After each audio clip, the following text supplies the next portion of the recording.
La trouver en Amazonie, c'est l'Hevea, bien sûr. Plus rien à voir avec la forme de cactus. Et pourtant, c'est la même famille.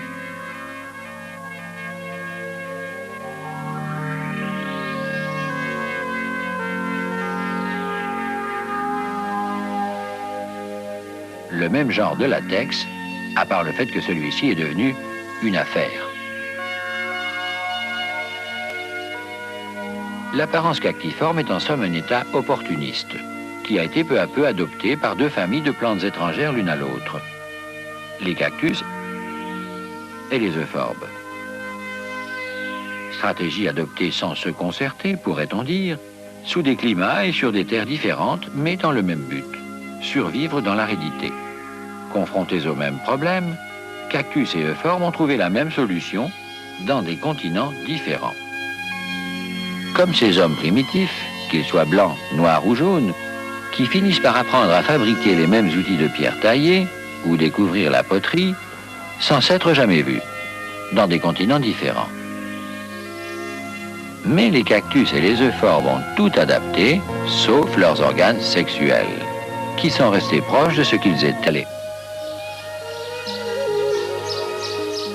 Architecture type de la famille. Un pétale dressé, qu'on appelle l'étendard, chargé d'attirer l'insecte, et au pied de l'étendard, la carène, en forme de bateau, qui enferme les organes reproducteurs, avec deux protubérances. Ce sont des repose-pattes pour les bourdons.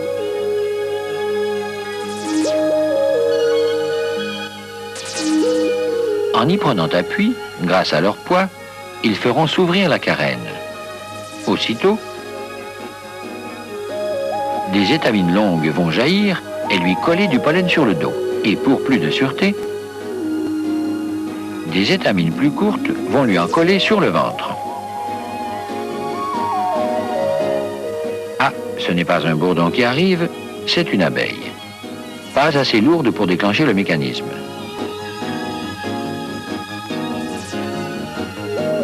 Mais elle s'acharne. Dès qu'elle arrive à entrouvrir un tout petit peu la carène, hop, ça marche quand même.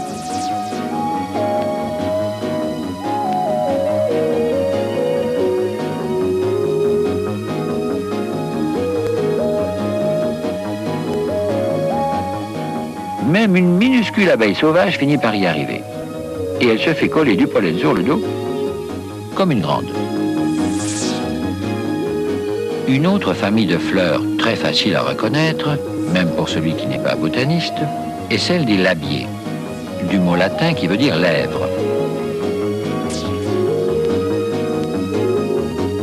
La sauge des prés, sur laquelle nous reviendrons tout à l'heure, car la sauge est une vedette du show business de la pollinisation, son numéro mérite de passer en finale.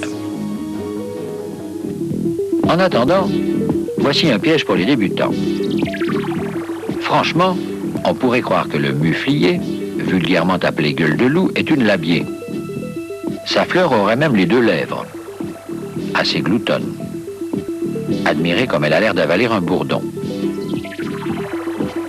Eh bien, pas du tout. C'est une scrofulariacée. Mais seulement pour vous dire que la botanique a ses pièges. Passons.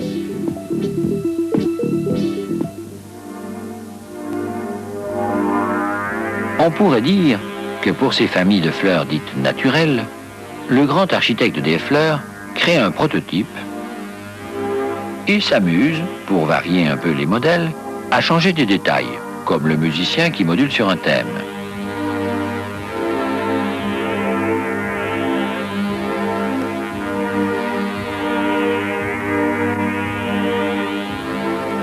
Ainsi, il est visible que les 20 000 espèces de la famille des orchidées sont sorties des ateliers du même créateur. Elles évoquent ces architectes qui refilent à leurs clients le même pavillon, aux seules variations près exigées par le client.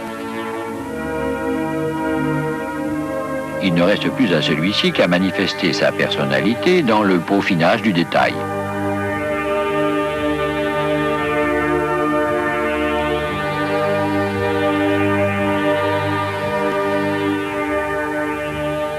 Mais il y a pire.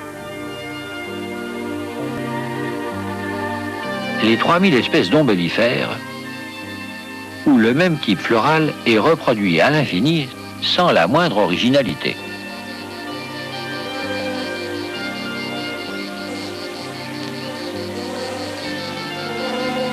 Toujours la même forme d'ombelle, ou de parapluie si vous préférez, avec 3000 variantes. La plus connue est la carotte sauvage.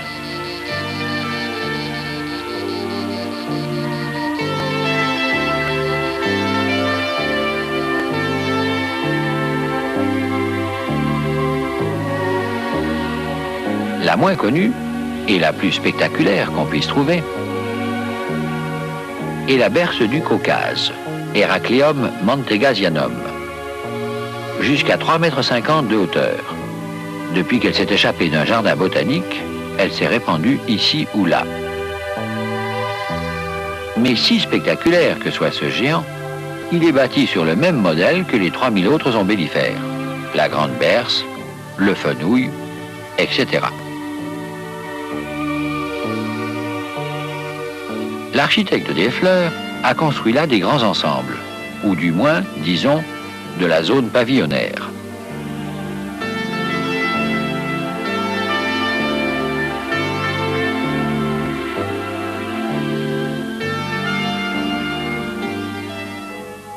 Même chose pour les 350 genres de crucifères, regroupant 4000 espèces. Toutes avec la même fleur en croix, comme la moutarde et le colza. Mais heureusement, la nature ne se limite pas à ce type de création industrielle. Il y a aussi, pour les fleurs, la création de luxe, à tirage limité. Ce sont les familles que les botanistes appellent familles par enchaînement. Là, tout change. Ainsi, la famille des renonculacées, dont le nom latin, ranunculus, vient de rana, en français grenouille. Parce que beaucoup de ces plantes aiment les lieux humides, et même l'eau.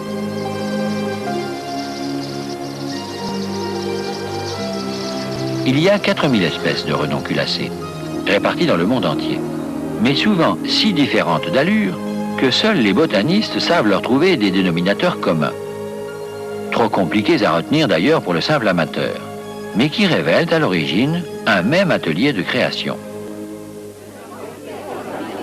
Voici la présentation de quelques-unes de ces créations de haute couture de la maison Renonculacée. Les modèles portent donc tous la même griffe, c'est-à-dire qu'ils gardent des caractères communs, justifiant leur regroupement par les botanistes.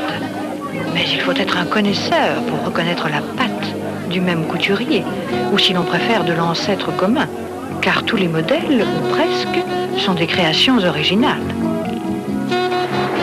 Pour la balade en montagne, on applaudit Capuchon des Moines. C'est l'aconite Napel, modèle très résistant, typiquement suisse. Mais attention, c'est un poison. Tout le romantisme de la montagne dans ce modèle délicat, Ancolie des Alpes.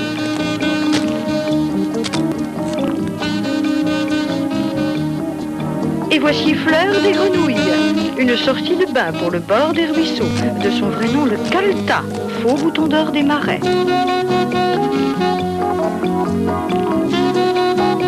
Ah, voici elle les bords, un modèle pour dormir. Les anciens Grecs s'en servaient pour calmer les fous, ceux qui les assommaient. C'est en fait un puissant narcotique.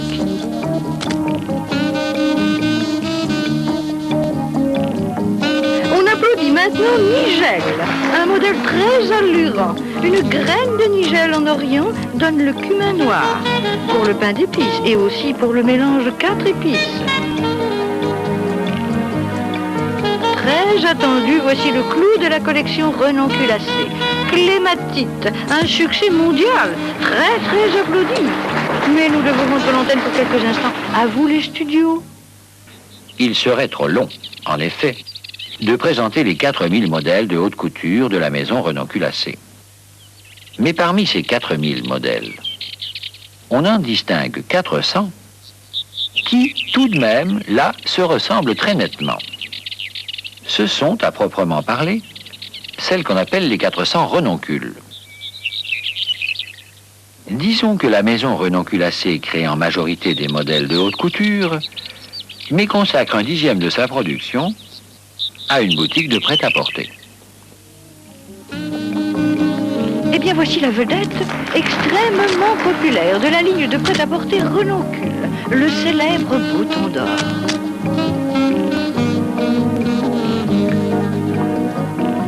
Pour se baigner, voici Renoncule des rivières.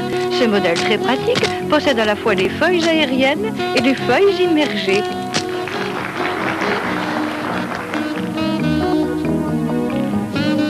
Ah, voici Grande Douve, un modèle pour le bord des plans d'eau. 1 mètre de hauteur, beaucoup d'élégance. Renoncule asiatique, un modèle très vendu, populairement connu sous le nom d'anémone des fleuristes. La souche par laquelle on la reproduit s'appelle, comme par hasard, une griffe. Voici un modèle dont il est très difficile, à vrai dire, de se débarrasser. Renoncule scélérate. Elle infeste les moissons, d'où son appellation, scélérate.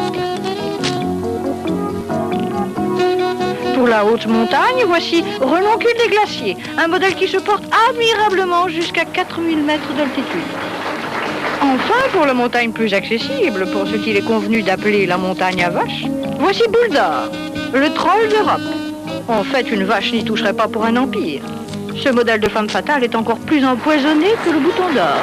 À vous les studios.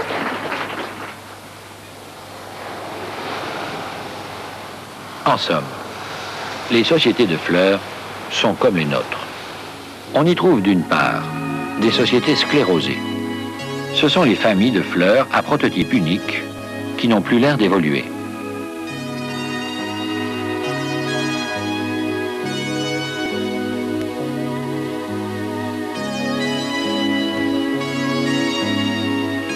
Et on y trouve d'autre part ces familles par enchaînement, comme celle des renonculacées, qui sont des sociétés qui préservent la création individuelle et ce que nous appelons le droit à la différence.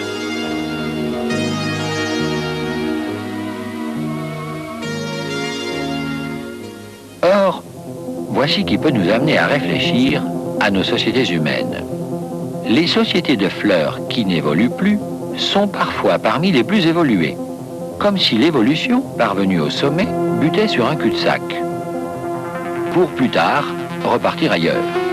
Ainsi, dans la famille très évoluée des labiers, la nature a réussi à mettre au point, pour la sauge des prés, un numéro qui est l'un des sommets du hit-parade de la botanique. Pour obliger le bourdon à la féconder, elle a créé pour la sauge un super système de balancier.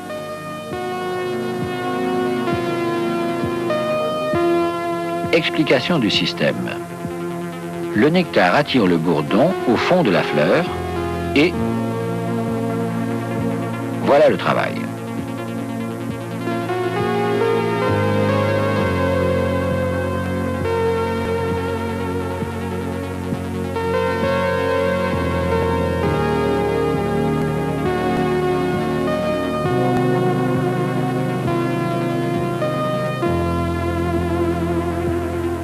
Premier temps, les étamines de la sauge viennent coller du pollen sur les poils du bourdon pour qu'il l'emporte sur une autre sauge, où il se passera le phénomène inverse.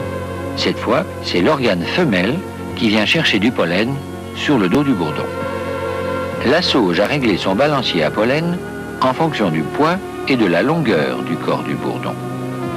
Avec les abeilles sauvages, qui sont un peu plus grosses que les abeilles domestiques, le système fonctionne encore, mais tout juste.